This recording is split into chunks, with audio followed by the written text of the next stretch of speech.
Welcome to my channel. This is TrinityGaiaOracle.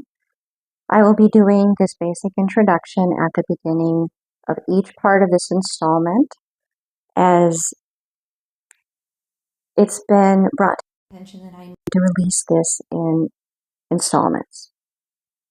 I'm not sure exactly how many at this time, but I will label them, and to fully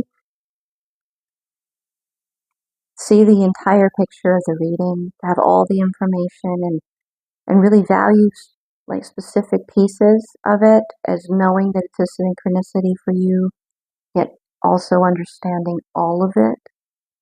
It's a full picture. It's a full painting. It's both the micro and the macro. And I want to express gratitude. Thank you very much for being here, for taking the time out of your lives, away from your responsibilities, your family, your job, your projects, wherever you are. Thank you. Thank you so much for being here. With that, I will let the current installment proceed. Thank you. For you to be able to own who you are more authentically, to know yourself more completely, and to be able to stand up independently from everyone else's opinion and have your own. I haven't opened this box since I got it. He died about 10, 11 years ago, and he's still a part of my everyday. And the emotion that you hear in my voice, my family doesn't talk about him.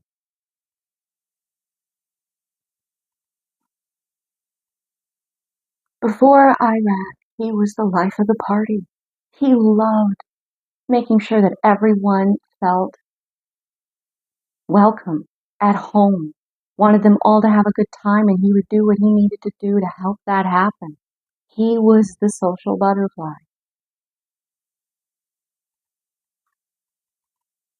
But when he came home, he was haunted.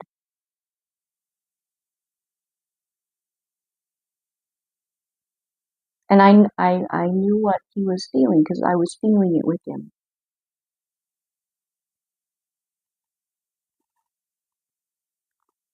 And that didn't change one bit how much I loved and respected him. There were a few times in my life with my dad, and this is a man, you can tell I have great respect for his intellect and his heart and his commitment to his convictions, because he was in many ways a hippie, but he believed in standing up for what was right, and he believed that he was willing to put his life on the line so that his children and his grandchildren could continue to enjoy the freedoms that he had in his life. He was willing to put himself on that cross. He was willing to die for us. He was a father through and through. He was not my biological father, but he loved me unconditionally from day one. He never treated me as if I wasn't his and I didn't belong. There were a few times in my life with him where there would be a moment where a light bulb, deer in the headlights, would happen. Most of the men in his unit, most of the men and the women in his unit died of terminal cancer. And he was given 9 months to live, and they gave him an experimental treatment, and he lived 4 years. The man was putting up cabinetry 2 weeks before he died. He was so stubborn, and he wanted to make sure it was something my mom did not have to worry about, because he knew she couldn't do it. Everything about how he approached his death was doing everything he could to provide for her in his absence. He loved so completely.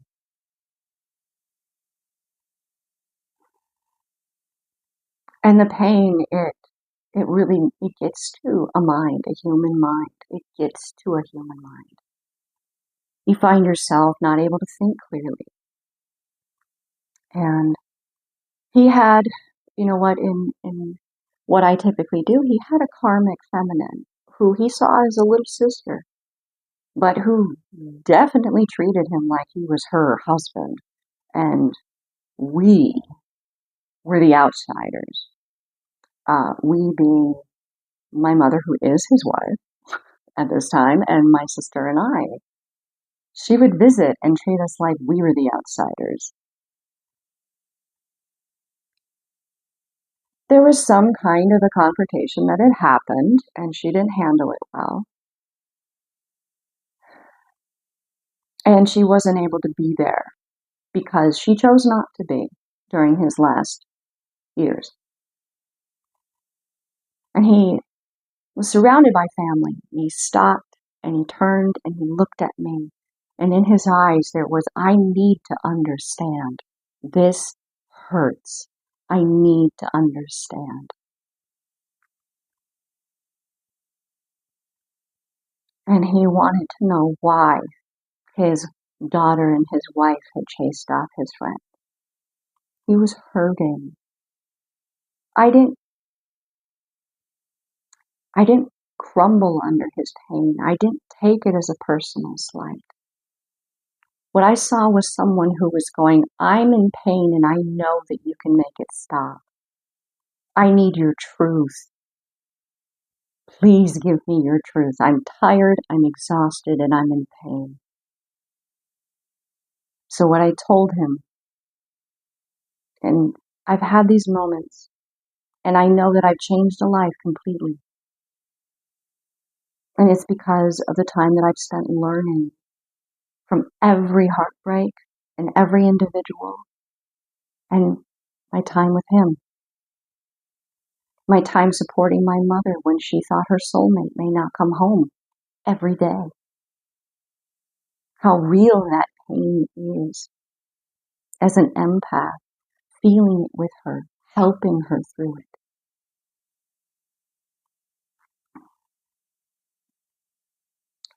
I told him, she is a grown woman.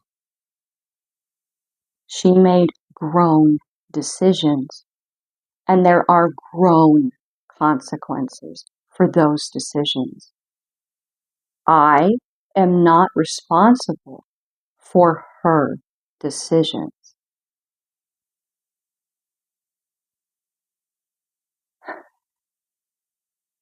And I looked him right in the eye when I was saying it, because it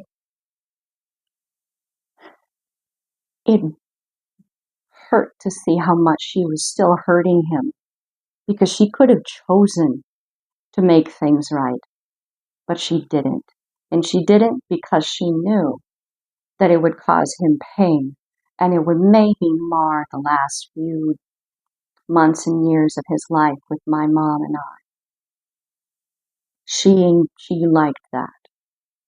She would never admit it, but she liked it. On a soul, spiritual side level, she was feeding off of that suffering. She was getting energy off of that. So when I spoke to him like that, it wasn't because I thought he was daft. It was because I was leaving no wiggle room. Because I loved him enough to make sure there was none. Oh, look at my cat. Sorry about that. My cat decided he wanted to walk across the field of view for the camera, and that these would maybe be his toys. No. By the way, there was a number synchronicity of 1010, and what I saw happening in his mind, he got kind of like deer in the headlights look, like he was fully looking within himself. And all of these dominoes were falling in his mind of these emotions that kept him feeling like he was cheated somehow of time with someone he cared about, and that my ma and I were, somehow responsible for this. And those dominoes were falling.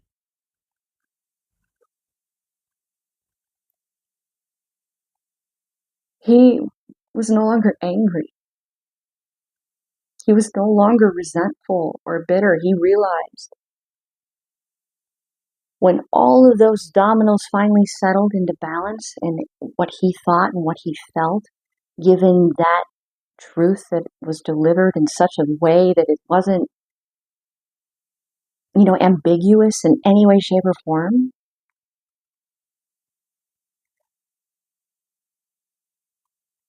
he was healed as a result of the truth.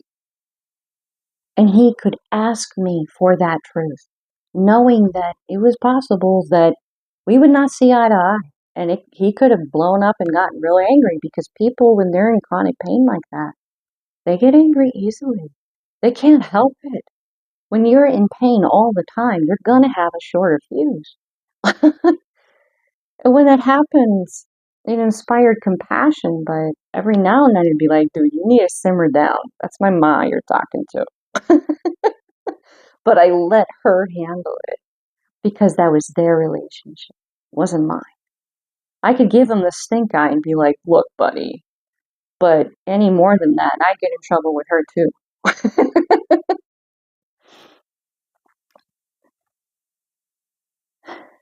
But that right there, that was the act of two people that loved each other enough to have that honest conversation, that truth, that genuine, I need to understand why, and I know you can give me the truth as to why. And maybe that truth may help me cope with where I am in my last few days, my last few weeks better. So please give me that truth. This was someone who taught me the value of devil's advocate, of understanding why people stand on the opposite side as you, just as thoroughly as you understand your own.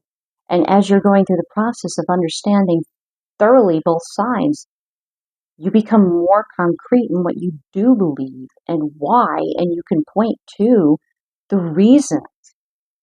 It's not just, well, I like this. For example, it's just something very ephemeral. I like blue. Blue is my favorite color. But why do you like blue?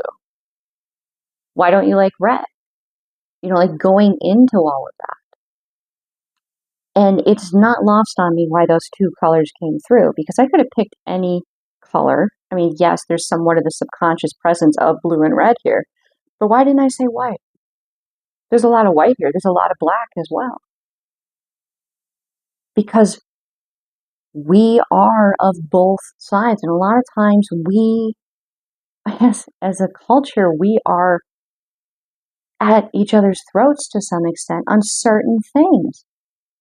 But the problem is we've stopped listening and we've started acting.